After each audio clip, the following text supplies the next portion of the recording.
शिक्षण, नगरविकास, क्रीडा व संस्कृती या क्षेत्रात दूरदृष्टी ठेवून ठाण्यात विकासाचे नवे मापदंड निर्माण करणारे ठाण्याचे शिल्पकार दिवंगत सतीश प्रधान यांच्या प्रथम पुण्यस्मरणानिमित्त अक्षतांजली स्मृती सोहळ्याचं आयोजन करण्यात आलं आहे।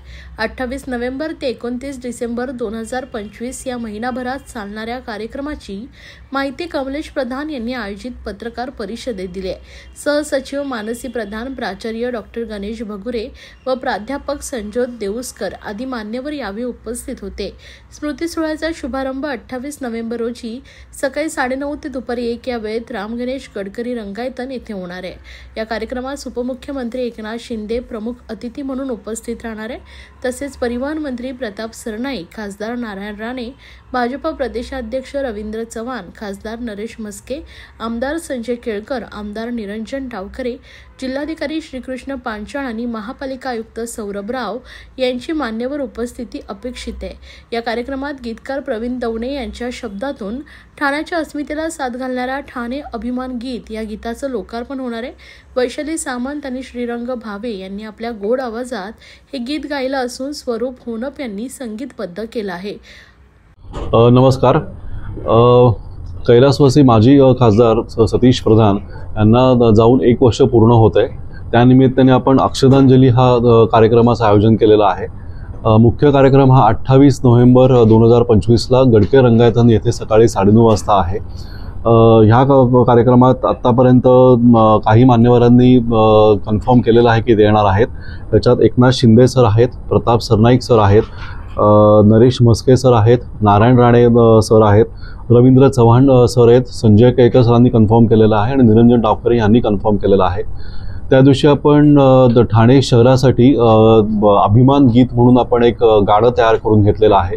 हे गाणं प्रवीण दवणे सरांनी लिहिलेलं आहे आणि ते गायलं आहे सावंत, वैशाली सावंत यांनी आणि भावे या दोघांनी हे गाणं गायलेलं आहे।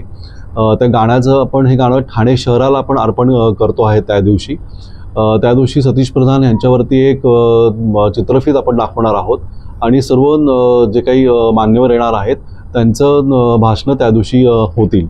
त्याच्यानंतर आपण पूर्ण डिसेंबर महिन्यात जवळपास 11 कार्यक्रमांचं आयोजन केलेलं आहे। 13 तारखेला ऊर्जा सेतू हा कार्यक्रम आहे, 16 तारखेला ड्रॉइंग कॉम्पिटिशन आहे, 17 तारखेला ठाणे रन आहे, त्याच्यानंतर 18 तारखेला बुक एक्झिबिशन आहे, 18 तारखेला एक सेमिनार आपण घेतोय, 19 तारखेला एसे कॉम्पिटिशन आहे, त्याच दिवशी पोस्टर कॉम्पिटिशन पण आहे, 20 तारखेला कबड्डी स्पर्धा आहेत मावळी मंडळ येथे, 20 तारखेला आपण स्टेट लेवल जॉब फेअर आपण घेतोय, 22 तारखेला आपण ब्लड डोनेशन कॅम्प हा नानसांना महाविद्यालयात घेतोय आणि 22 तारखेला ब्लड डोनेशन कॅम्प हा आपण ठाणा स्टेशनमध्ये आयोजित करतोय। त्याच्यानंतर साधारण हे एवढे 11 कार्यक्रम आपण त्याचं नियोजन केलेलं आहे। साधारण ज्या स्पर्धा आहेत त्या स्पर्धांमध्ये कोणाला एंट्री आहे आणि रोजगार मेळावा हा कोणासाठी आहे?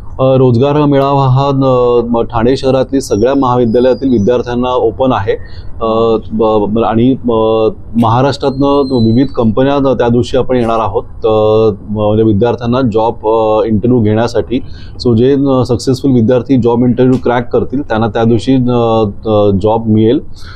त्याच्यानंतर हे जे काही एसे कॉम्पिटिशन किंवा ड्रॉइंग कॉम्पिटिशन ह्या आहेत या शालेय विद्यार्थ्यांकरता आहेत, ज्युनियर कॉलेजच्या विद्यार्थ्यांकरता आहेत, त्याचबरोबर कनिष्ठ महाविद्यालय वरिष्ठ महाविद्यालयातील विद्यार्थ्यांसाठी पण आहेत।